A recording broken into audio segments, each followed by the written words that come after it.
చేస్తున్నారు, కంటిన్యూ చేస్తుంటారు. సో మీకు బాగా ఇష్టం అనిపించేది నటన రైటింగా?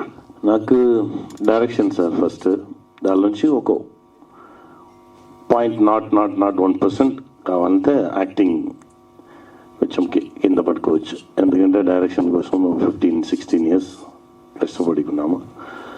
ఇప్పుడు నా యాక్ట్ చేయగానే గ్యాప్లో ఫుల్గా రైటింగ్లోనే ఉంటాను. నా రైటింగ్ చేయడానికి స్పేస్ అక్కడ దొరుకుతుంది కదా, అది కొంచెం హ్యాపీగా ఉండు. బట్ అంటే యాక్ట్ చేసేది కొంచెం హ్యాపీగా, చాలా హ్యాపీగా ఉండు. బట్ ఇది వచ్చి పవర్ డైరెక్షన్ చేసేది, అందుకే డైరెక్షన్ మీద చాలా ప్రేమ ఉండు. ఇప్పుడు మనకు స్టోరీ వచ్చి నార్మల్గా కూర్చుని స్టోరీ రాయడం నాకు రాదండి. 50% అయిపోవు, సడన్గా స్టక్ అయిపోతా, తీసి పారేసి. తర్వాత 75% ఎక్కువ స్టోరీ, 75-80 క్లైమాక్స్ రాకుండా వచ్చిన స్టోరీ కూడా తీసి పెట్టుకున్నాం. సో మనం 3 months పని చేసి కూడా అది ఫైనల్ స్టేజ్కి రాలేదే అలా అని చెప్పి ఎప్పుడు నేను ఫీల్ అయినది, దిస్ ఇస్ నాట్ రైట్, మనకు కరెక్ట్గా రాలేదు కదా, తీసే. అలా కూర్చుని ఏదో ఒకటి చేసి ఇప్పుడు 6 years, ఆఫ్టర్ 6 years ఇప్పుడు ఇటు ఫైనల్ స్టేజ్కి వస్తుంది. అది లోపల ఉండి ఓకే రైట్, ఈ స్టోరీ మనం చెప్పాలి అలా అని చెప్పి అలా వస్తుంది. సో అది ఒక పెద్ద మ్యాజిక్ అండి, డైరెక్షన్, రైటింగ్ అది ఒక పెద్ద మ్యాజిక్. యాక్టింగ్ ఇక అది వేరే ఓ స్కేల్ అండి. అది మిగతా వాళ్ళు మన మీద నమ్మకం బట్టి వాళ్ళ థాట్స్ని, వాళ్ళ థింకింగ్స్ అన్ని మన లోపల దిప్పి మనల్ని కొత్తగా చూపించేది, అది వేరే ఓ మ్యాజిక్ అండి. నాకు ఫస్ట్ ప్రిఫరెన్స్ ఉంది డైరెక్షన్.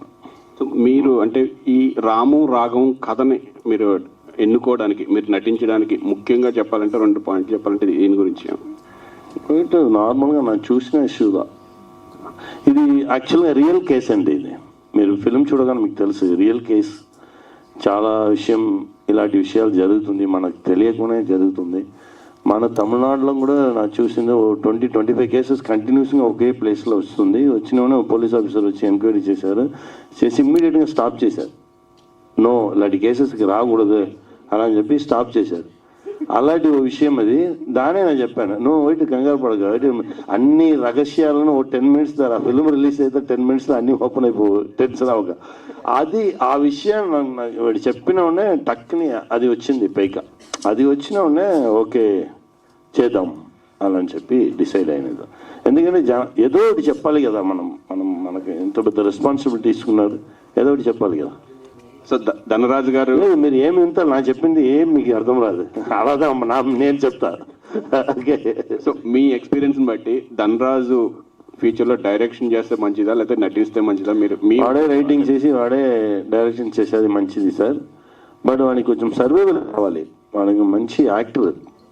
ఆ సర్వైవల్కి వాడు డెఫినెట్గా యాక్ట్ చేయాలి. యాక్ట్ చేసి కొంచెం డబ్బులు చూడాలి, డబ్బులు చూసుకొని తర్వాత డైరెక్షన్కి రావాలి. ఎందుకంటే మన డైరెక్టర్ మాత్రంగానే ఉంటే అది అనేది నాకు కూడా తెలుసు.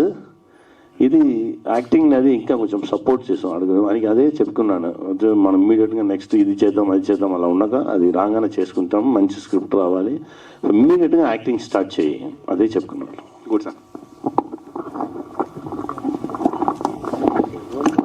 ధనరాజ్ గారు, యాక్చువల్లీ మనం సొంతంగా కథ రాసుకుని మన కథను మనం డైరెక్షన్ చేసుకోవడం వేరు, వేరే వాళ్ళ కథను మీరు డైరెక్ట్ చేశారంటున్నారు. సో ఈ కథని మీరు తీసుకుని ఆయన ఎవరైతే రైటర్ ఇచ్చారో దాన్ని ఏమైనా మార్పులు చేయడం జరిగిందా, లేదు అంటే మీరు యాజ్ ఇట్ ఈస్గా ఆ కథను అలా ప్రజెంట్ చేశారా? అంటే బేసిక్గా ఏంటంటే ఇక్కడి నుంచి అక్కడికి వెళ్ళి కూర్చున్నారు, ఇది కథే. అక్కడి నుంచి ఇక్కడికి వచ్చారు, ఇది కథే.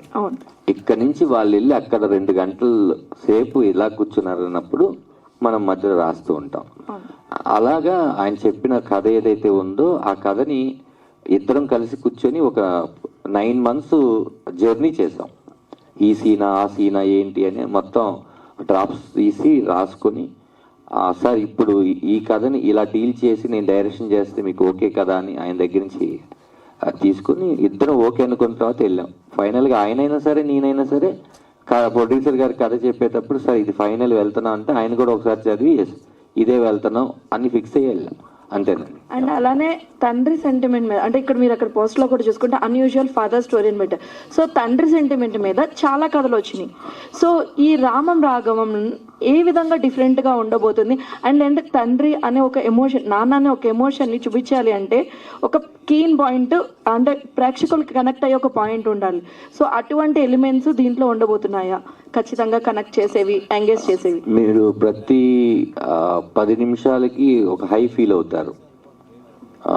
ప్రతి సీను కొత్తగా డిజైన్ చేసింది, జరిగినవి చూసినవే కొత్తగా చెప్పడానికి. ఒక సీన్ మాటల్లో చెప్పాం, ఒక సీన్ మేకింగ్లో చెప్పాం, ఒక సీన్ ఎక్స్ప్రెషన్లో చెప్పాం, ఒక సీన్ కొత్తగా చెప్పాం. అట్లా ఒక్కొక్క సీన్కి ఒక్కొక్క జాగ్రత్త తీసుకుని పాత విషయంగా ఎప్పుడు చేయకుండా జాగ్రత్తగా తీసుకున్నాం.